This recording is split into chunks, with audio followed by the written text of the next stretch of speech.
She thought she'd get away with it. But this was the moment the game was up. Hello, Lucy, is it? Yeah. Hello, my name. Chest, please. Look, it's Stefan, 2 seconds. Yes. Yeah, thank you. Behind the door of this ordinary suburban house, Britain's most prolific baby killer was finally arrested 3 years after her murder spree began. Just take a seat in there for me, Lucy. I'll move that seat forward a bit. Sure. Yeah, I just had knee surgery. Oh, right, okay. During our lives, though hopefully not too much, we will rely on medical professionals to help us. This can be diagnosing an illness, treating an injury, or perhaps giving birth. We trust these people implicitly, taking for granted that they only have our best interests at heart. But you're about to hear a story of one such medical professional who did not have the best interests of her patients at heart. Quite the opposite. We must warn you now, this story is upsetting and at times traumatic to hear. On the 3rd of July, 2018, 33-year-old nurse Lucy Letby, who had been in charge of caring for vulnerable young children, was arrested at her home. Her reign of terror had come to an end, but she leaves behind a trail of destruction and devastation that will not soon be forgotten. We would like to take a moment to send our sincere condolences to all of the victims of Lucy Letby and their family and friends.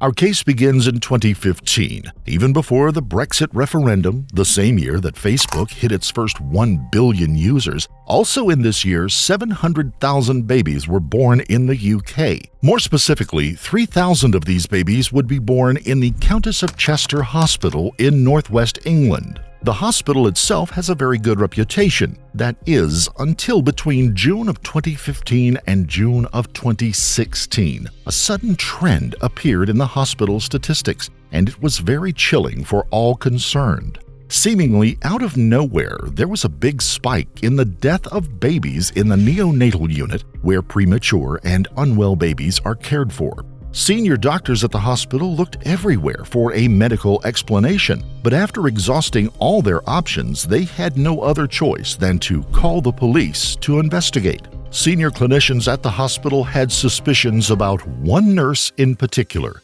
Lucy Letby. Letby had been at the hospital for some years and was trusted amongst patients and colleagues alike. But it was clear that the deaths of these vulnerable young children occurred whenever Letby was on shift, a trend that could not be ignored. Astonishingly, though, it took senior staff at the hospital 11 months to finally call the police to investigate what may have been going on. Even the colleagues of Nurse Letby started to suspect that she may have been up to something. Some of them did raise concerns with senior colleagues, but these concerns were met with little or no response.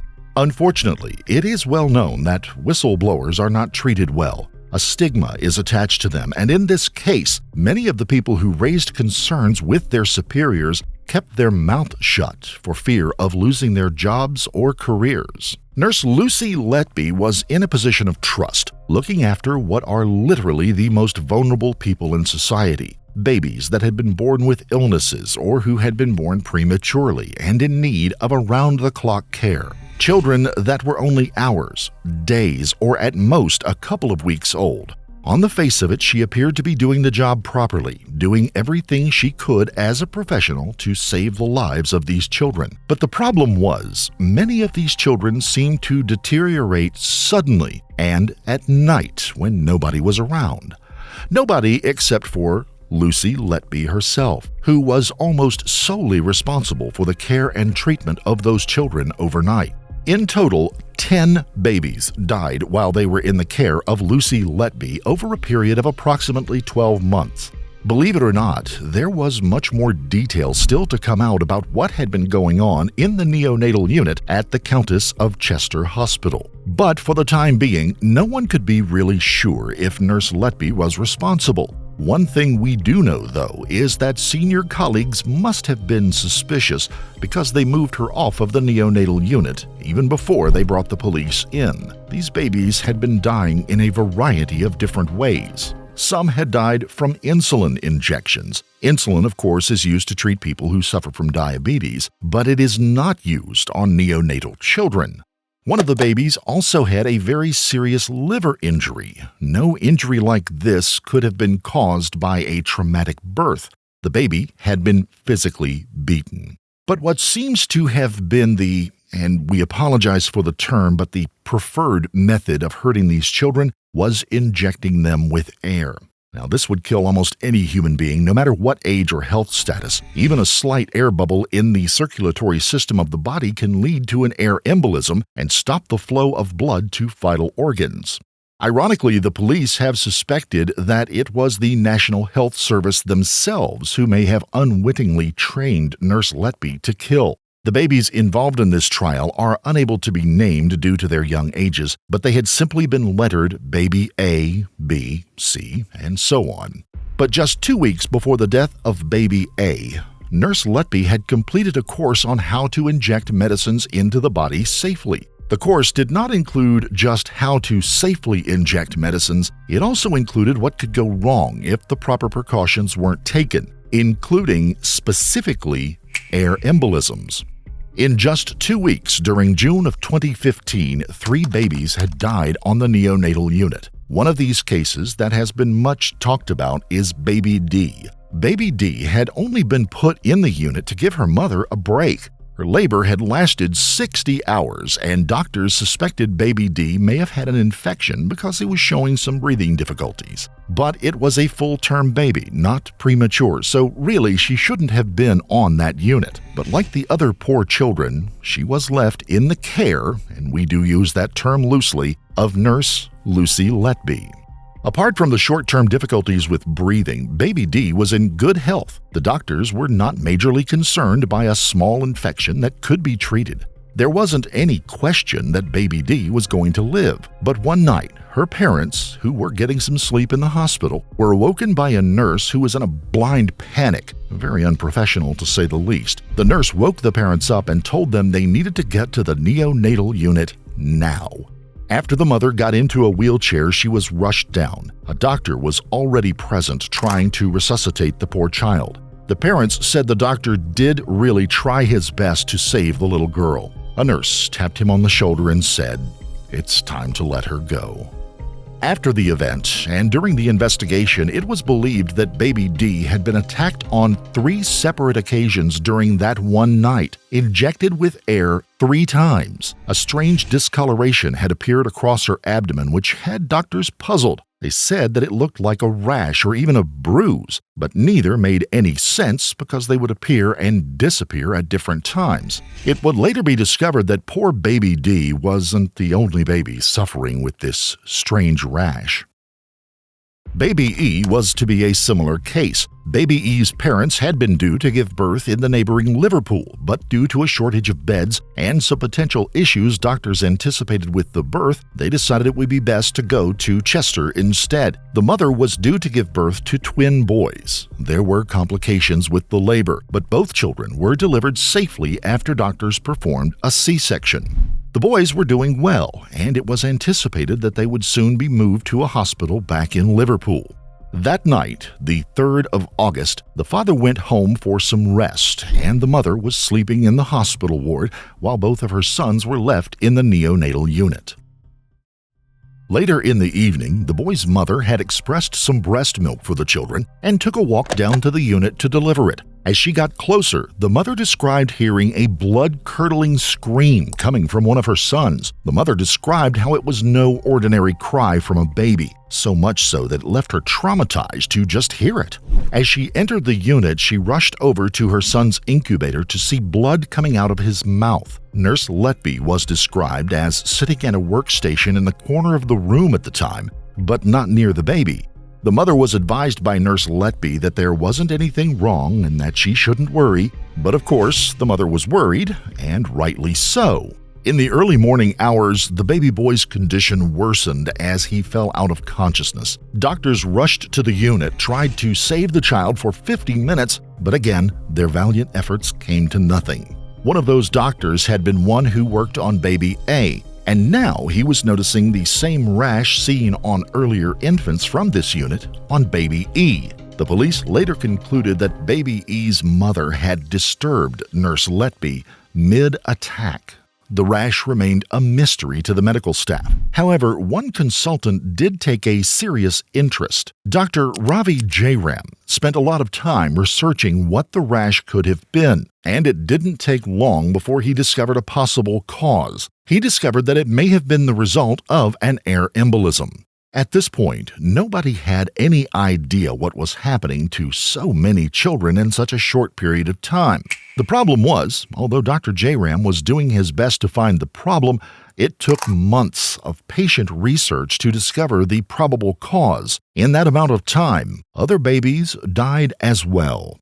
Dr. Jairam said he was sitting at home when he made the discovery and felt a physical chill go down his spine. They examined the processes, the ways in which people worked. Everything that they could think of came under a microscope. Then they made their most important discovery.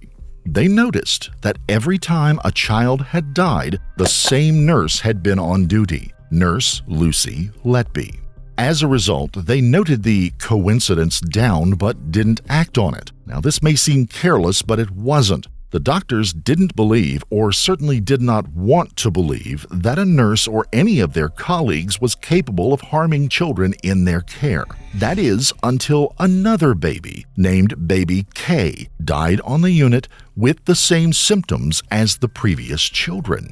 Then they raised concerns with the medical director and other senior management, who told them not to make a fuss and basically to get on with their own jobs. They even described how they were put under pressure not to keep complaining or raising the issue. Dr. Jairam later said that he regretted not going straight to the police himself and bypassing all of the hospital management who simply weren't interested in his concerns. Dr. Jairam and his colleague Dr. Beery first raised their concerns in June and July of 2015. They continued to monitor the situation themselves, but it wasn't until October of 2015 that the concerns were escalated. In the meantime, Nurse Letby was free to keep working in the neonatal unit. What was it like when babies started dying and you couldn't understand why? I've been a paediatrician since 1992, and I had never in my career seen anything like this. And actually initially there was a feeling of thank goodness Lucy was on, because she's really good in a crisis, she's really good at managing these things. But as time progressed, the thoughts started springing into our heads. Could she be doing something deliberately? So the thought starts sinking in that there could be a killer on the unit. I mean, that's a big moment. It's a big moment, and it's a chilling moment. I don't think anybody has a rule book for how you deal with a situation where you're suspecting that somebody's causing deliberate harm to babies on your neonatal unit. In June 2015, after 3 babies died and another collapsed, doctors met with their managers and noted Lucy Letby's presence. 2 more babies would die later that year, another 4 collapsed, and by early 2016 there had been 3 internal reviews, but none of them came up with an answer, until something happened which made Dr. Jairam even more certain of his own theory. 2 other consultants, Dr. Gibbs and one who has remained anonymous, we'll simply say he's Dr. B, also had concerns. Nurse Letby accused these doctors of conspiring against her. She told the police and management at the hospital that all 4 of them had it in for her. She said their motive was to blame her for all of their failings within the hospital, effectively making her a scapegoat for anything that went wrong. But of course, we know now that this excuse didn't hold water. These doctors had spent many hours researching the possible causes for the mysterious rash. They even held off raising those concerns initially because they didn't want to believe that one of their own was capable of such crimes and cruelty. When Dr. Beery was first told by Dr. Jairam, he allegedly said, "Not Lucy, not nice Lucy." Unfortunately for Lucy Letby, her excuses started to wear thin. Just one day after baby E had died, his twin brother, baby F, also fell very ill.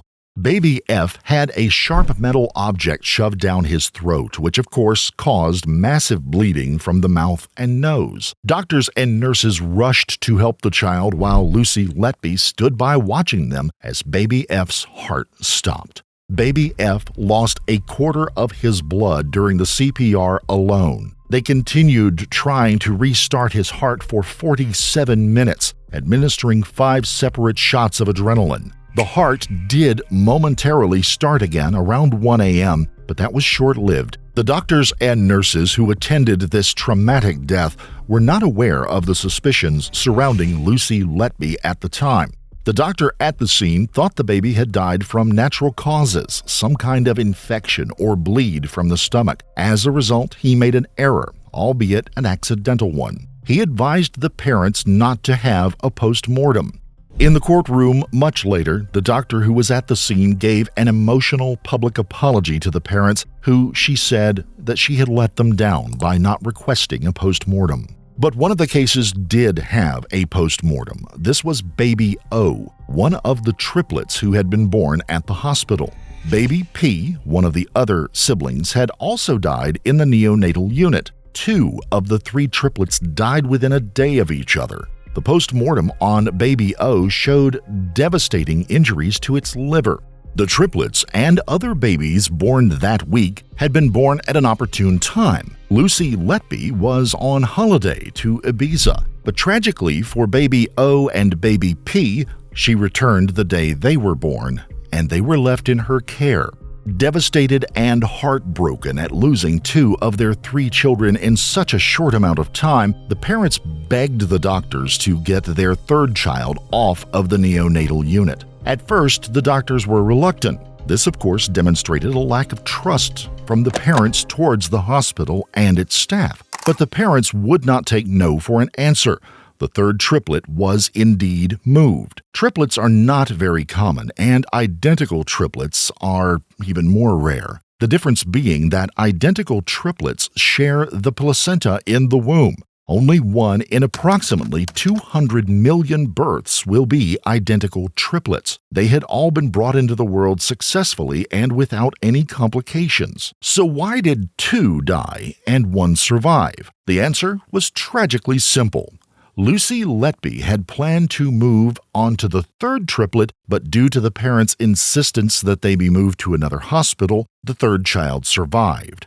During the court case, the triplets' mother remembered what Nurse Letby had said just after 2 of her children had died and the 3rd was awaiting transport elsewhere. This is when Lucy Letby said, rather chillingly, "He's not leaving here alive, is he?" The mother turned to her and said, "Don't say that."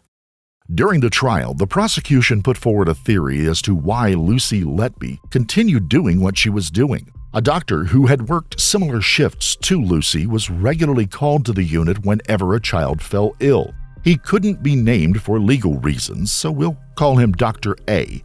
Dr. A and Lucy had been, in his own words, good friends. Nurse Letby also said she loved him as a friend. The 2 exchanged long text message conversations and went on trips to London together. The prosecution argued that Nurse Letby was in love with Dr. A, and to get his attention and spend more time with him, she would harm children so that he would have to come to the neonatal unit where she was working. This was denied by Letby. She also said that she had no idea that Dr. A would be called as a witness for the prosecution. As soon as he was called into the courtroom, she instantly became very emotional and even tried to walk out of the dock before she was stopped by her guards. In June of 2016, after the deaths of baby O and P, respectively, the doctors and other staff at the hospital remained silent no longer. They all banded together and demanded that something be done, starting with the removal of Lucy Letby from the neonatal unit. This was called a tipping point because one of the doctors who had appeared in court said that this was the point where the staff had had enough of being ignored by their managers. Finally, in the face of such pressure from the hospital staff, the management could no longer have their laissez-faire attitude in the response to the deaths of so many children. They finally acted. They removed Lucy Letby from the neonatal unit. She was called on what they refer to as other duties. All of the staff who had worked on the neonatal unit continued to do so. No sooner after Nurse Letby had been removed, the strange deaths of children stopped. But astonishingly, despite the death stopping, just 1 month later, senior hospital managers insisted that Nurse Letby be allowed back on the neonatal unit. The doctors and other staff once again banded together. They said this should only be allowed if the hospital installed numerous CCTV cameras in every single room without exception. Nobody trusted Lucy Letby around children any longer, other than some managers who did not work on the front lines and had not seen any of what had been going on in the neonatal unit. Nurse Letby, thankfully, was not allowed back on the unit. The police, far too late in many people's opinions, were brought in to conduct a full investigation, and the evidence spoke for itself. In June of 2015, the unexplained deaths of helpless children had started at the Countess of Chester Hospital. And almost 3 years to the day in June of 2018, Lucy Letby was awoken by knocking on her door in the early morning hours. She was arrested by police and led away in handcuffs. As police searched the home, they found what they described as a treasure trove of information. Post-it notes, letters, and even a picture of a condolence card that Lucy Letby had sent to the parents of one of the babies on the day of the child's funeral. There are no words to make this time any easier. It was a real privilege to care for baby I and get to know you as a family who always put baby I first and did everything possible for her. She will always be a part of your lives, and we will never forget her. Thinking of you today and always. Sorry I cannot be there to say goodbye. During one particular police search, they found the most compelling piece of evidence yet, a series of letters written by Letby that appeared to be a full confession of her activities, even trying to justify her actions by stating that she will never marry, she is lonely, she will never have children or a family of her own, and then describing herself, rather accurately, as evil.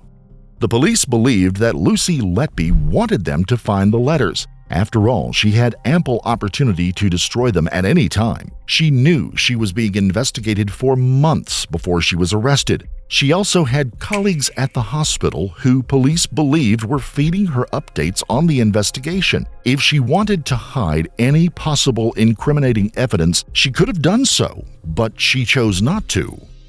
The trial of Lucy Letby began on the 10th of October 2022 at the Manchester Crown Court. Mr. Justice Goss warned jurors that this would be a long process that could take up to 6 months. Lucy Letby pleaded not guilty to 7 counts of murder and 15 counts of attempted murder. After considering thousands of pieces of evidence and calling witness after witness, the trial actually lasted 9 months.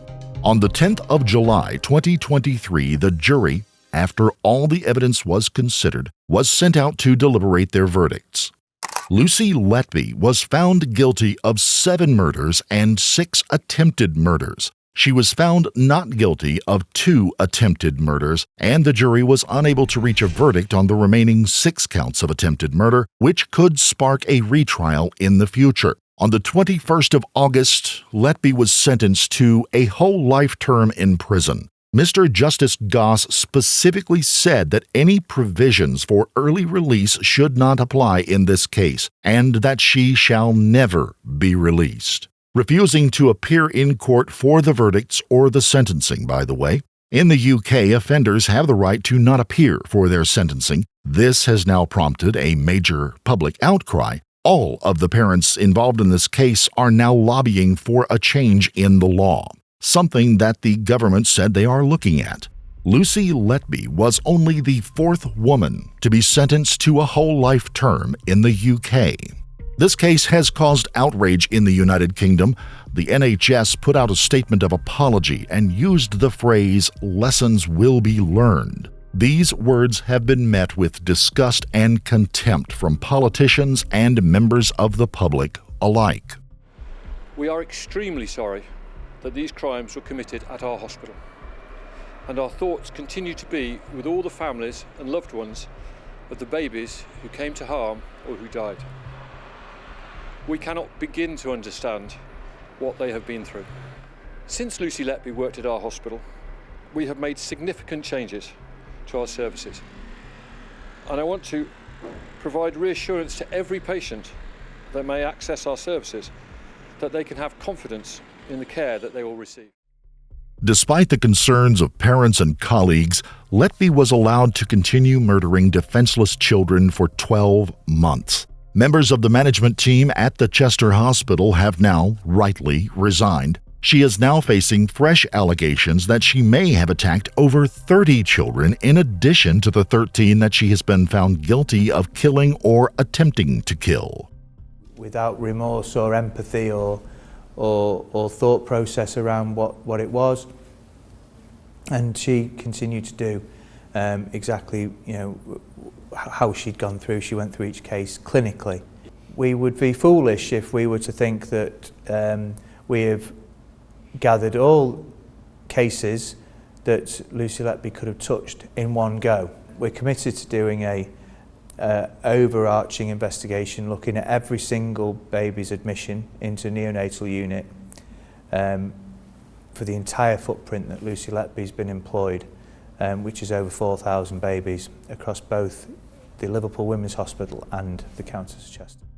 Countess of Chester's CEO Tony Chambers stepped down after the police launched their investigation. He was being paid £160,000 per year, but amazingly has taken up another role within the NHS. Medical Director Ian Harvey was being paid £175,000 per year. He retired suddenly after the police were called in. He now lives comfortably with a pension of almost £2 million. Head of Nursing and Urgent Care, Karen Moore, was one of Letby's line managers. She was awarded an outstanding achievement from the NHS 2 weeks after Letby had attempted to murder 2 children.